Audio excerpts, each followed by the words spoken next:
హల్లెలూయా.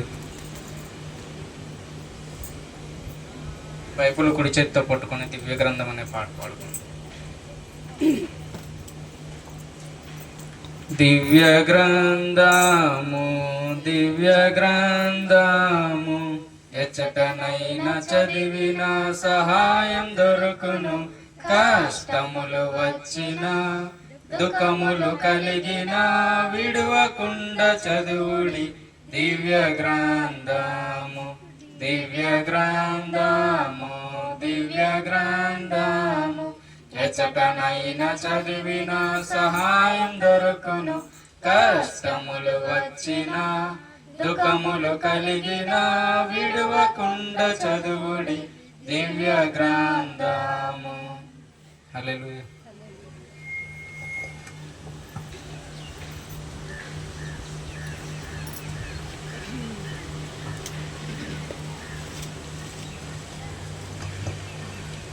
మనం వారం వెంబడి వారం చదువుకుంటున్నట్టు వంటి కీర్తనలో మనకి ఈ వారం ఏర్పరచబడిన కీర్తన 48వ కీర్తన. కోరహ కుమారులతో రచించబడిన కీర్తన. ఒక వచనం నేను, మరొక వచనం మీరు అలా కలిపి చదువుకున్నాం. మొదటి వచనం నేను చదువుతున్నాను. మన దేవుని పట్టణమందు, ఆయన పరిశుద్ధ పర్వతమందు యెహోవా గొప్పవాడును బహు కీర్తినుడై ఉన్నాడు. ఉత్తర దిక్కున మహారాజు పట్టణమైన సియోను పర్వతము రమ్యమైన ఎత్తుగల చోట నుంచబడి సర్వభూమికి సంతోషకరముగానున్నది. దాని నగరులలో దేవుడు ఆశ్రయముగా ప్రత్యక్షమగుచున్నాడు. రాజులు కూడిరి, వారు ఏకముగా కూడి వచ్చిరి. వారు దాన్ని చూచిన వెంటనే ఆశ్చర్యపడిరి, భ్రమపడి త్వరగా వెళ్ళిపోయిరి. వారచ్చట నుండగా వణుకును ప్రసవించు స్త్రీ వారు పట్టెను. తూర్పు గాలిని లేపి తార్షీషు ఓడలను నీవు పగలగొట్టుచున్నావు. సైన్యములకు అధిపతియగు యెహోవా పట్టణమందు పట్టణమందు మన దేవుని పట్టణమందు మనము విన్నట్టుగానే జరుగుట మనము చూచి ఉన్నాము. దేవుడు నిత్యముగా దానిని స్థిరపరిచి ఉన్నాడు. దేవా, మేము నీ ఆలయమందు నీ కృపను ధ్యానించితిమి. దేవా, నీ నామము ఎంత గొప్పదో, నీ కీర్తియు భూదిగంతముల వరకు అంత గొప్పది. నీ కుడి చేయి నీతితో నిండి ఉన్నది. నీ న్యాయ విధిని బట్టి సియోను పర్వతము సంతోషించునుగాక, యోధా కుమార్తెలు ఆనందించుదురుగాక. ముందు రాబోవు తరములకు దాని వివరము మీరు చెప్పునట్లు సియోను చుట్టూ తిరుగుచు దాని చుట్టూ సంచరించుడి.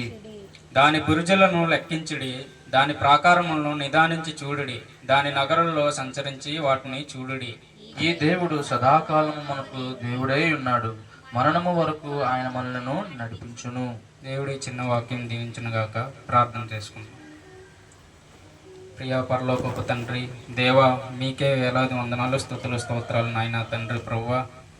ఇదిగో నాయన తండ్రి దేవా, ఈ వారం మాకు ఏర్పరచబడిన ఈ 48వ కీర్తన బట్టి నాయన తండ్రి ప్రభువా, మీరే మాతో మాట్లాడండి దేవా. మా జ్ఞానం చొప్పున కాదు కానీ తండ్రి ప్రభువా, మీ జ్ఞానంతో మమ్మల్ని నడిపించమని, అలాగే ఇందులో ఉన్న విషయాలను మేము గైకొని నాయన తండ్రి ప్రభువా అటు విధంగా మా జీవితాలను నెరవేర్చుకోవడానికి నాయన తండ్రి ప్రభువా ఏమైతే నాయన కోరహ కుమారులతో మాకు తెలియజేయాలనుకుంటున్నావో తండ్రి ప్రభువా అదే స్పష్టంగా నాయన మీ జ్ఞానంతో మమ్మల్ని నాయన నడిపించమని, అలాగే ఇంకా రానయ్య ఉన్న బిడ్డలను త్వరగా రావడానికి మీరే కృప చూపించమని ఈ చిన్న ప్రార్థన పరలోకం చేర్చుకోమని యేసు పరిశుద్ధ నామంలో చిన్న ప్రార్థన అడిగి వేడుకుంటున్నాం. పరలోకం ఉన్న మా తండ్రి, ఆమేన్. ఈ 48వ కీర్తనలో కోరహ కుమారులు మనకి ఒక ఇన్ఫర్మేషన్ ఇస్తున్నట్టుగా మనం గమనించుకోవచ్చు.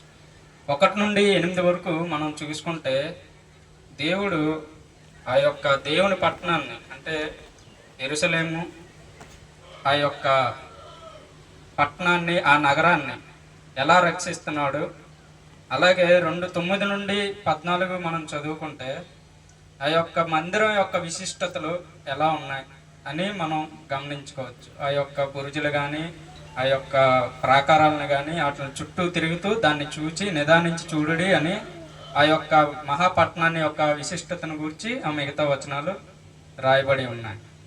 అలాగే 1 నుండి 8 వరకు దేవుడు ఆ యొక్క పట్టణాన్ని ఎలా రక్షిస్తున్నాడు, రాజులు కూడి వచ్చినప్పుడు వాళ్ళని ఎలా వెనక్కి వెళ్ళేలా చేశాడు అని కొన్ని వచనాలు ఇక్కడ రాయబడి ఉన్నాయి. అయితే ఈ యొక్క కీర్తన ఈ కోరహ కుమారులు ఏ టైంలో మనం రాశాడు అని గమనించినట్లయితే ఈ యొక్క కీర్తన కోరహ కుమారులతోని యెహోషాపాతు ఆ కాలంలో రాసినట్టుగా నేను కొంచెం స్టడీ చేశాను. మరి అదే తప్పులు ఏమైనా ఉంటే మన్నించాలండి పాస్టర్ గారు. నేను చాలా ఇది హిచ్కియా టైంతో కూడా మ్యాచ్ అయింది, కానీ నేను చాలాసేపు దీని మీద స్టడీ చేసినప్పుడు తార్షీషు ఓడలు యెహోషాపాతు టైంలోనే అవి బద్దలైపోయినట్టుగా నాకు కనిపించింది. అందువల్ల ఇది యెహోషాపాతు టైం నుండి అక్కడ దగ్గర సమయంలో ఉన్నట్టుగా నాకు అనిపించింది. అలాగే మనం ఒక వచనం చదువుకొని ఈ యొక్క 48వ కీర్తన ఏ కాలానికి వెళ్తుందో మనం ఒకసారి ఒక వచనం చదువుకున్నాం. రెండవ దినవృత్తాంతములు 20:19 ఒకసారి చదవండి. 20:19 కహాతీయుల సంతతి వారును కోరాహీల సంతతి వారునగు లేవీయులు నిలవబడి గొప్ప శబ్దముతో ఇశ్రాయేలీల దేవుడైన యెహోవాను స్తుతించిరి. చాలు. ఇక్కడ కహాతీయులు సంతతి వారును కోరాహీలు సంతతి వారునగు లేవీయులు అంట నిలబడి గొప్ప శబ్దంతో ఇశ్రాయేలు దేవుణ్ణి యెహోవాను స్తుతించారు. అంటే గొప్ప శబ్దంతో స్తుతించడానికి గల కారణం ఏంటంటే అక్కడ యెహోషాపాతు టైంలో సిరియా వాళ్ళతోని ఒక యుద్ధం జరిగింది. ఆ యుద్ధంలోని దేవుడు యెహోషాపాతుని ఎంతగానో రక్షించాడు. తన యొక్క యెహోషాపాతు ఇశ్రాయేల్ రాజైన అహాబుతో చేయి కలిపి అంటే 1000 మందుకున్నాడు. 1000 మందుకొని ఏం జరిగిందంటే అక్కడ సిరియా ఒక రామత్ గిలాద్ అంటే సిరియా మ్యాక్సిమం సిరియాగా వస్తుంది. రామత్ గిలాదుతో యుద్ధానికి వెళ్దాం అంటే అప్పుడు యెహోషాపాతు తనను ఎంతగానో దీవించాడు దేవుడు. వాళ్ళ తండ్రి యొక్క ఆశ చివరి దినాలు కొద్దిగా చెడుగానే ముగిసాయి ఆశ. ఆ తర్వాత రాజుగా అయిన తర్వాత యెహోషాపాతుని చాలా హెచ్చుగా దీవించి యోధా దేశాన్ని అంతటికి తను రాజై ఉన్నప్పుడు ఎంతగానో దీవించాడు. అలా దీవిస్తున్న కాలంలో అహాబుతో 1000 మందుకున్న తర్వాత ఇలాగా రామత్ గిలాదు మీదకి యుద్ధానికి వస్తావా అంటే వస్తాను, నేను నీవాడును, నా జనులందరూ నీవాడినే అని చెప్పి రామత్ గిలాదు మీదకి యుద్ధంకి పోయినప్పుడు అహాబు అనే వ్యక్తి, అదే ఇశ్రాయేలీల రాజు, ఇక్కడ యోధా రాజు యెహోషాపాతు, అక్కడ ఇశ్రాయేలీలకి రాజు అహాబు. అలాగే అహాబుతోని లింక్ అయ్యి ఒక యుద్ధం మీదకి వెళ్తున్నప్పుడు అహాబు మారువేషం నేను వేసుకుంటాను, నువ్వేమో నీ బట్టలతోనే అదే నువ్వు వేసుకున్న దుస్తులతోనే యుద్ధం చేయమని అంటే సిరియా రాజు ఏం చెప్పాడంట, మీరు ఓన్లీ ఇశ్రాయేలీల రాజుతోనే యుద్ధం చేయమని చెప్తే మారువేషం వేసుకున్నాడు కదా అహాబు. ఆ మారువేషం వేసుకున్న తర్వాత అతన్ని గుర్తుపట్టలేరు కదా, యెహోషాపాతుని గుర్తుపడతారు, అతనితో యుద్ధం చేస్తాడు అనుకొని అంటే అప్పుడు ఆ మొర ఆలకించాడు దేవుడు. చుట్టేస్తారు యెహోషాపాతుని చుట్టుముట్టి సైన్యం, సిరియా సైన్యం చుట్టుముట్టినప్పుడు దేవునికి మొర పెడతాడు యెహోషాపాతు, దేవా ఏంటి అనేసి అనగానే అప్పుడు వాళ్ళకి తెలియజేస్తాడు తనని చుట్టుముట్టిన సైన్యానికి ఇతను ఇశ్రాయేల్ రాజు కాదు అని సైన్యానికి తెలియజేసినప్పుడు యెహోషాపాతు ఆ యొక్క ప్రమాదం నుండి బయటపడినప్పుడు అలాంటి సందర్భంలోనే కోరహ కుమారులంట గొప్ప శబ్దంతో ఇశ్రాయేల్ దేవుడిని స్తుతించారు. ఇలాంటి ఒక ప్రమాదం నుండి బయటపడినప్పుడు ఈ కోరహ కుమారులంట గొప్పగా స్తుతించారు, దేవుని స్తుతించారు. అలాగే ఇంకొక వచనం చదువుకున్నాం, అదే 2వ దినవృత్తాంతాలు 37 ఒకసారి చదవండి. 20:37 అప్పుడు మారేషవాడును దోదావాహు కుమారుడునగు ఎలియేజరు నీవు అహాజ్యతో స్నేహం చేసుకుంటివి గనుక యెహోవా నీ పనులను భంగము చేయనని యెహోషాపాతు మీద ప్రవచనం ఒకటి చెప్పాను. ఆ ఓడలు తర్షీషునకు వెళ్ళజాలక చాలు. ఇక్కడ ఏముందండి, అహాజ్యతో కూడా స్నేహం చేశాడంట. ఇప్పుడు తన తండ్రి అహాబ్తో స్నేహం చేసి 1000 మందుకొని ఒక యుద్ధంలో ఇరుక్కుపోయినట్టుగా మనం చూసాం. ఆ యుద్ధం నుండి దేవుడు బయటికి తీసినట్టు మనం చూసాం. అలాగే ఇక్కడ ఎలీయెజరు అనే ఒక ప్రవక్త ప్రవచిస్తున్నాడు. నువ్వు అహజ్యతో స్నేహం చేసావు కాబట్టి ఇక్కడ ఏమైంది, యెహోషాపాతు అనే వ్యక్తి తార్షీస్ అంటే తార్షీస్ ఓడలంటే ఇప్పుడు మనం సిటీ బస్సుల్లో తిరుగుతుంటాం కదండి. కొన్ని బస్సులు ఉంటాయి, నార్మల్ బస్సులు, సిటీ బస్సులు, అలాగే లగేజీలు మోయడానికి వేరే బస్సులు ఉంటాయి.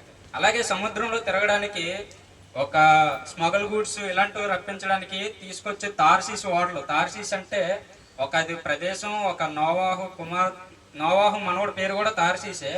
వాళ్ళు సముద్ర జలంలో నివసించడం వల్ల సముద్రానికి పేరు ప్రఖ్యాతులు వచ్చి అలాగే తార్షీస్ అనేది ఏర్పడి ఉండొచ్చని నా అభిప్రాయం. అలాగే తార్షీస్ అంటే ఒక పేరు గడించింది అనమాట.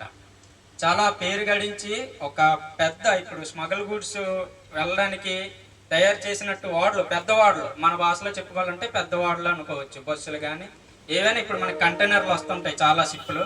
అలాగే తార్షీస్ నుండి అంటే యెరూషలేంకి తూరు నుండి రావడానికి కూడా అప్పుడు సొలొమోను వాడు కట్టించినట్టు తార్షీస్ వెళ్ళడానికి అంటే చాలా దూర ప్రయాణం.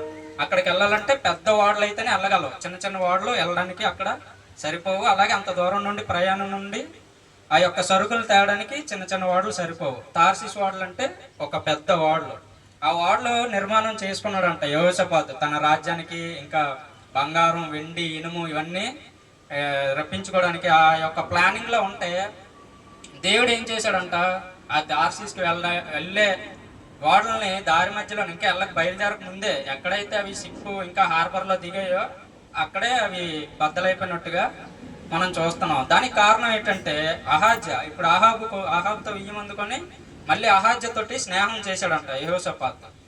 పేరుకి యెహోషాపాతు మంచి రాజు అయినప్పటికీ తన యొక్క సాంగత్యము ఈ యొక్క ఇశ్రాయేల్ రాజులు ఒక్కరు కూడా సరిగ్గా పరిపాలన జరగలేనటువంటి ఆ యొక్క సమయంలో ఇశ్రాయేలీల రాజులతో సంబంధం కలిగినట్టుగా మనం ఇక్కడ చూసుకున్నాం. అహాజ్యతోని స్నేహం చేసుకొని ఆ యొక్క తార్షీస్కి వెళ్ళే ఓడల్ని బద్దలయ్యేనట్టుగా మనం చూస్తున్నాం.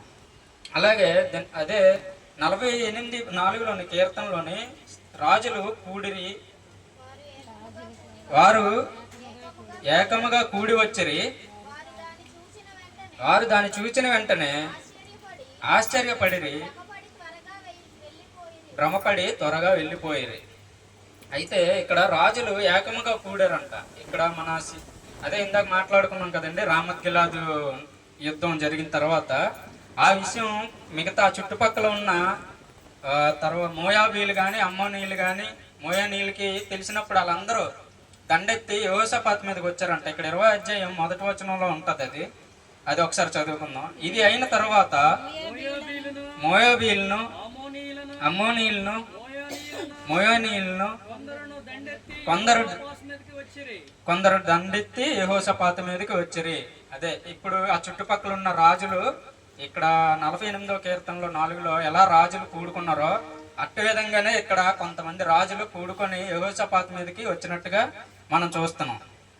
5 ఒకసారి చదవండి అమ్మ. 48:5. వారు దాన్ని చూచిన వెంటనే ఆశ్చర్యపడి భ్రమపడి త్వరగా వెళ్ళిపోయిరి. వారు అచ్చట నుండగా వణుకును, ప్రసవించి స్త్రీ వేదనయు వారిని పట్టెను. అంటే ఈ రాజులు యెహోషాపాతు మీదకి దండెత్తి వెళ్ళినప్పుడు అంట వాళ్ళకి చాలా, అంటే దేవుడే యుద్ధం ఈ మనుషులు ఇంక చేయలేదు. యెహోషాపాతు కానీ వాళ్ళ యొక్క స్నేహబంధం ఉన్న అహజ్య కానీ వీళ్ళెవరూ ఇంక కలగ చేసుకోలేదు. దేవుడే ఆ యుద్ధాన్ని చేసినట్టుగా మనం ఇక్కడ 23 అదే అధ్యాయంలో 23 నుండి ఒకసారి చదువుకుంటే మనకు తెలుస్తుంది. 20 నుండి చదవండి, 21 నుండి చదవండి లేదంటే. మరియు అతడు జనులను హెచ్చరిక చేసిన తర్వాత యెహోవాను స్తుతించుటకు గాయకులను ఏర్పరిచి వారు పరిశుద్ధ అలంకారము ధరించి సైన్యం ముందర నడుచుచు యెహోవా కృప నిరంతరముండును, ఆయనను స్తుతించుడి అని స్తోత్రము చేయుటకు వారిని నియమించును. వారు పాడుటకును స్తుతించుటకును మొదలు పెట్టగా యోధా వారి మీదకు వచ్చిన అమ్మోనీయుల మీదను అమ్మోనీయుల మీదను మోయాబీయుల మీదను మోయాబీల మీదను సెయీరు మన్యవాసుల మీదను శేయీరు మన్యవాసుల మీదను గాండ్రను పట్టెను మాటుగాండ్రను పెట్టెను కనుక గనుక వారు హతులైరి. వారు హతులైరి. అమ్మోనీయులను అమ్మోనీయులను మోయాబీయులను మోయాబీలను సెయీరు మన్యవీ నివాసులను శేయీరు మన్య నివాసులను బొత్తిగా చంపి బొత్తిగా చంపి చేయవలనని నిర్మూలము చేయవలనని చీయండి పొంచియుండి మీద పడిరి. వారి మీద పడిరి. వారు సెయీరు కాపురస్తులను శేయీరు కాపురస్తులను ముట్టిన తర్వాత కడముట్టించిన తర్వాత తమలో ఒకరినొకరు చంపుకొనుటకు ఒకరినొకరు చంపుకొనుటకు పెట్టిరి. మొదలుపెట్టిరి. చాలు. ఇక్కడ ఏం జరిగిందంట, ఈ లేవీల్ని ఎవరినైతే దేవుని మందిరంలో పాడడానికి స్తుతించడానికి ఇప్పుడు గొప్ప శబ్దంతో ఇశ్రాయేల్ దేవుని యెహోవాను స్తుతించిరి అని మొట్టమొదటి మనం చదువుకునే వచనం. ఆ యొక్క లేవీలు ఆ యొక్క దేవుణ్ణి యుద్ధం వచ్చినప్పుడు స్తుతించడానికి ముందున పెట్టాడు. ఎవరు? మన యెహోషాపాతు ఆ యొక్క లేవీల్ని ఏర్పరచుకున్నట్టుగా మనం చూస్తున్నాం. అప్పుడు వాళ్ళు పాడుతుండగా దేవుడు ఏం చేశాడంట, వాళ్ళ సైన్యం వాళ్ళే ఇంకా వాళ్ళు కూడా పొడుచుకొని చచ్చిపోయినట్టుగా మనం ఈ యొక్క వచనంలో మనం చూసుకున్నాం.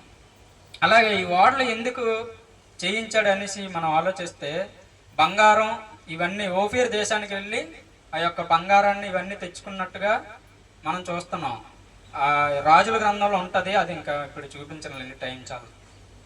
అయితే ఈ యొక్క తార్షీషు వాళ్ళు ఆ యొక్క టైంలో బద్దలైపోయానుగా మనం చూసుకోవచ్చు. అలాగే వీళ్ళు ఈ యొక్క ఈ కోరా కుమారులు మనకి ఎందుకు ఈ 48వ వచనంలో కానీ ఆ ముందు కొన్ని వచనాలు 46లో కానీ వాళ్ళని దేవుడు ఎందుకు రక్షించాడు అనేసి మనం ఒక్కసారి ఆలోచిస్తే 12వ వచనం ఒకసారి చదవండి.